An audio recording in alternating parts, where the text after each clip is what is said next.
And that's going to kind of lead me, and I'm just going to kind of Sure. jump. I know and a lot of this is done, and then we could go on for hours for this, and we're not going to. We're saving you, so there you go. A lot of this is actually not done in words. Okay. It's actually done in the tonalities of our voice. Gotcha. And I'm leaving you hanging on that.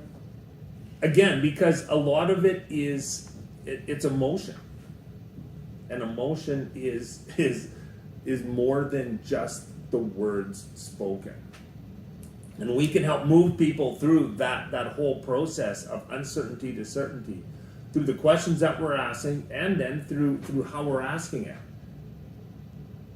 Because as we change, we can bring in emotion into that discussion. Does that sound fair enough?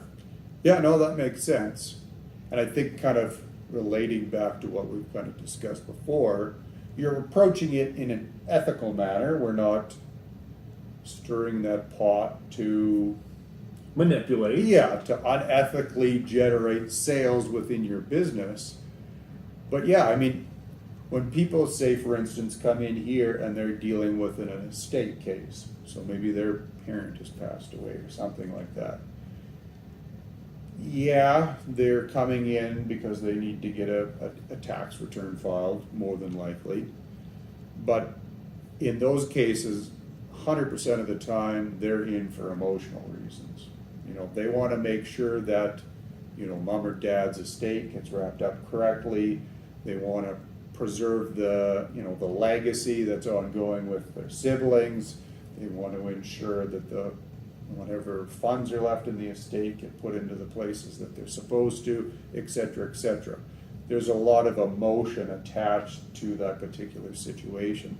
So understanding that, meeting them where they're at, and walking them through that process, you end up doing a good job selling what you need to sell as far as the services that I'm providing.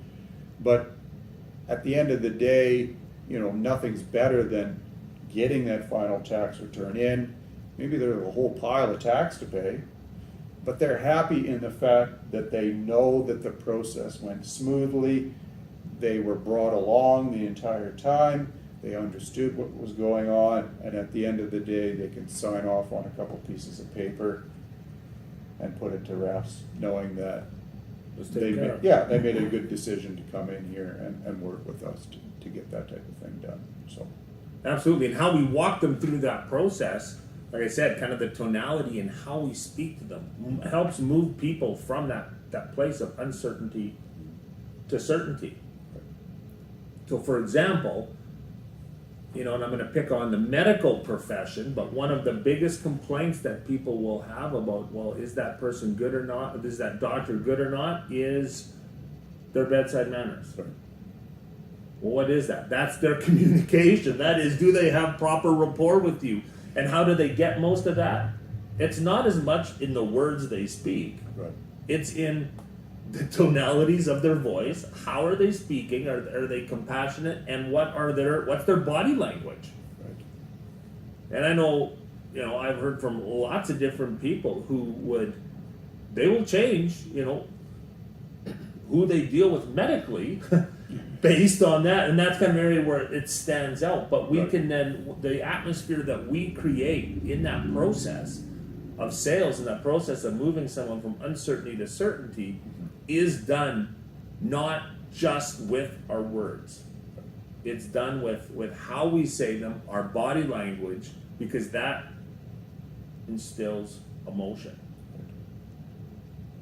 And that's the piece that when I started to understand that in my sales career is when things really started to shift. Gotcha. And interestingly enough, you know, just even the body language of selling, and when it's time to negotiate, and just leaning in. Oh, okay. Grab the pen and say, so are we doing this? That moves it along, eh? You know, that instills Right. a little bit of pressure Right. to say, okay, hey, I don't have to do anything. I can just kind of lean in. Again, there's an emotion that's kind of attached with that. Right. If the tension's a little bit high, one of the best things you can do to release it is lean back and kind of sit back a little bit. Yeah, no, that's fair. Because we, again, can help, we can transfer that not just through our words. And if we're focusing on just our method of communication through our words, we're missing. You look at statistics and it says like 90, some as high as 95% of our communication is nonverbal. Well, that's in selling as well. Right. Because that's influence. And once we start combining the power of our tonalities, the power of our body language, with the messaging of what we're actually saying, establishing ourselves as an expert, solving the problem, establishing that our company, will stand up and back and is trustworthy. We start combining all that together. That changes how we do business, changes how we sell, Right. and is a game changer. Perfect.